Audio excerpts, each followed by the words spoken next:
சாயி மகராஜ் தலைசிறந்த ஞானிகளுள் ஒருவர். அளவிலா ஆன்மீக செல்வம் பெற்றவர். ஸ்ரீமான். ஆத்மாவிலேயே எந்நேரமும் மூழ்கியவராயினும் அவர் ஒரு பக்கீரைப் போலவே வாழ்க்கை நடத்தினார்.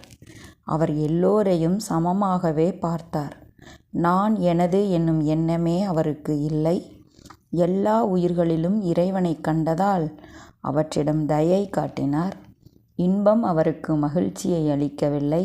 துன்பம் அவருக்கு சோகத்தை கொடுக்கவில்லை. செல்வரும் ஆண்டியும் அவருக்கு சரிசமானம். அம்மனோநிலை சாதாரணமாக கிடைக்கக்கூடியதா என்ன? புருவத்தை உயர்த்துவதால் மட்டுமே ஓட்டாண்டியையும் பெரும் செல்வராக்கக்கூடிய சக்தி பெற்றவராக இருந்தும் ஒரு ஜோலியை, அதாவது ஒரு துண்டு துணியை தோளில் மாட்டிக்கொண்டு வீடு வீடாக சென்றார். யாருடைய வீட்டு வாசலில் பாபா பிச்சைக்காக நின்று, ஓ மகளே, எனக்கு உன் சோள ரொட்டியிலிருந்து 1/4 ரொட்டி கொண்டு வா என்று கரமேந்தி பிச்சை எடுத்தாரோ அவர் மகா புண்ணியசாலி. ஒரு கரத்தில் ஜோலியை ஏந்தி மற்றொரு கரத்தில் ஒரு தகர டப்பாவை வைத்துக்கொண்டு சில குறிப்பிட்ட இல்லங்களுக்கு வாயில் வாயிலாக சென்றார்.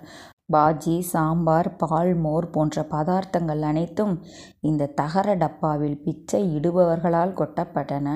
ஓ, என்ன வினோதமான உணவு சேர்க்கும் முறை! சாதத்தையோ சோள ரொட்டியையோ வாங்கிக் கொள்வதற்கு அவர் தமது ஜோலியை விரிப்பார். ஆனால் திரவரூபமான பதார்த்தம் எதுவாக இருந்தாலும் அவர் அது வைத்திருந்த தகர டப்பாவில் கொட்டப்பட்டது.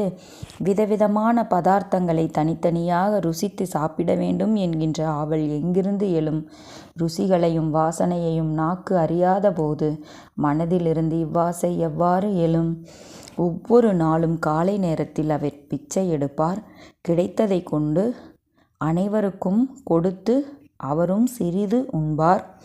பிச்சையாவது ஒரு நியமத்துடன் எடுத்தாரா? அதுவும் இல்லை. விருப்பப்பட்ட போதுதான் பிச்சை எடுக்க கிளம்புவார். சில நாள்களில் பிச்சை எடுக்க கிராமத்தினுள் 12 சுற்றுகள் சென்றாலும் செல்வார்.